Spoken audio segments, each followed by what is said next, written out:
உலகிலேயே முதல் முறையாக மனிதர் அல்லாத ஆர்டிபிஷியல் இன்டெலிஜென்ஸ் அதாவது செயற்கை நுண்ணறிவு AI உதவியாளரை நாட்டின் அமைச்சராக நியமிக்கப்பட்டு பின்னர் பாராளுமன்றத்தில் தன்னுடைய முதல் உரையை ஆற்றியுள்ள இந்த செய்தி தற்போது உலக அளவில் பெரும் பேச்சு பொருளாக மாறியுள்ளது.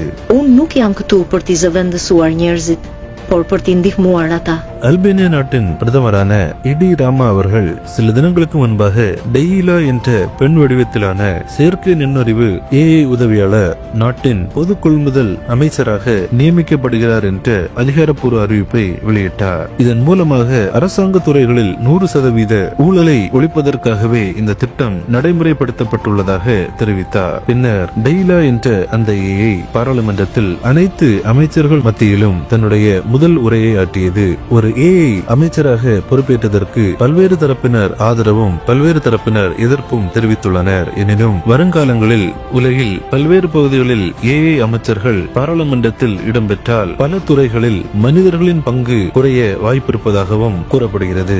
மேலும் மனிதர் அல்லாததால் இந்த அமைச்சர் பொறுப்பு யாரிடம் இருக்கும் என்றும் இந்த AI மூலம் ஏதாவது தவறு நடைபெற்றால் அதற்கு யார் பொறுப்பேற்பார் என்ற கேள்விகளும் தற்போது எழுந்துள்ளது. இதுவரையிலும் ஆலோசனை வழங்குவதற்கு பல்வேறு துறைகளில் AI நியமிக்கப்பட்டிருந்த சூழ்நிலையில் தற்போது மனிதர்களை ஆளும் இடத்திற்கு AI நியமிக்கப்படுவது வருங்காலங்களில் பெரும் ஆபத்தை உருவாக்கும் என்றும் பலரும் தங்களின் கருத்துக்களை தெரிவித்த வண்ணம் உள்ளனர். கிறிஸ்துவுக்குள் பிரியமானவர்களே, நம்முடைய பரிசுத்த வேதாகமத்தில் வெளிப்படுத்தல் 13ஆம் அதிகாரத்தில் ஒரு மிருகம் இந்த உலகத்தை ஆளும் என்றும் தன்னை வணங்காதவர்கள் கொல்லவும் விற்கவும் கூடாதபடிக்கு செய்யும் என்றும் நாம் மிக தெளிவாக பார்க்கிறோம். இந்த வசனத்திற்கு ஏற்ப தற்போது மனிதர் அல்லாத ஒரு உருவம் மனிதனை ஆளும் நிலைக்கான முதல் படியை அல்பேனியா நாடு உருவாக்கியுள்ளது. தற்போது பல்வேறு துறைகளில் மனிதனுக்கு மாற்றாக AI பயன்படுத்தப்படும் சூழ்நிலையில் இனி வரும் காலங்களில் அதிகாரங்களில் இருக்கும் மனிதர்களுக்கு மாற்றாக AI பணியமர்த்தப்பட்டாலோ அல்லது ரோபோட்டிக் வடிவமாக உருவகப்படுத்தி பணியில் அமர்த்தப்பட்டாலோ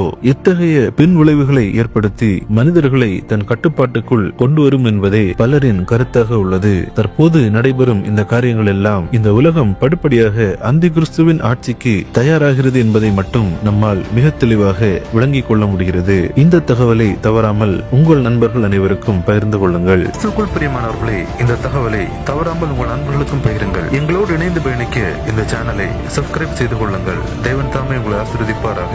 ஆமென்.